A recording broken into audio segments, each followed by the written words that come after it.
China's Twitter appears to be censoring content about food shortages in Shanghai as residents struggle amid a harsh COVID-19 lockdown. This post received a score of 15,000, with an upvote ratio of 96%. Here are the top comments in response to this article. Control your soul's desire to eat. Do not, my friends, become addicted to food. It will take hold of you, and you will resent its absence. Thankfully, the Chinese people can depend on their government to shield them from the rabble-rousing of such filthy food addicts. The true citizen wants not for material desires. To fill one's body with patience brings enlightenment. To do so with food brings only sloth and moral degradation. My friend there says it's after getting insane. Just random food arriving. Parents and children getting separated.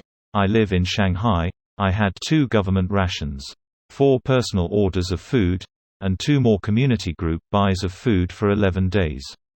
We found another positive yesterday, so we are locking down for another 14 days. Fun. They have reported over 180,000 cases and 0 deaths. This sounds a little suspicious. Well, sir, it is my professional opinion that the patient died because he stopped breathing. It wasn't the virus that killed them. Maybe the virus caused the lack of breathing, or maybe the patient made a grand sacrifice to stop spreading COVID by voluntarily ceasing all breathing-related activities. Who can really know? I've had a few arguments with pro-CCP Redditors who say, Twitter can delete your comments, so the censorship in the US is just as bad. First, Twitter has only 330 million worldwide users. Half the population in the US even thinks Twitter is the enemy and won't use it, so Twitter's reach is really limited.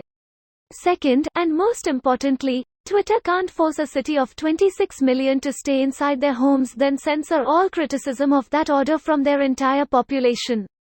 It amazes me that people think that a private company who only have the power to kick you off their private service is the same as a government who can force you to pay taxes every year, arrest you, take away your freedom, and even legally kill you. Greater than I've had a few arguments with pro-CCP Redditors who say, Twitter can delete your comments, so the censorship in the US is just as bad. The funny part is when you ask them whether they're using a VPN to communicate with you. They don't have to worry about a VPN. The majority on Reddit do not speak Chinese, do not live in China, and have never even been to China. It's the same with the pro-communism crowd.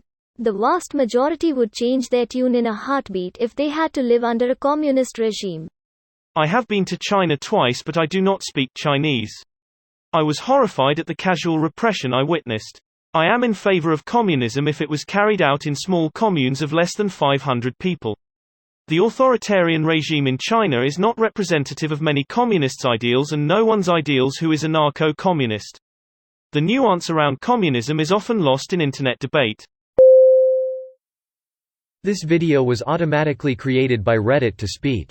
The article and comments in this video were selected from Reddit according to their upvotes, and any paraphrasing was performed by smmry.com, without any human intervention.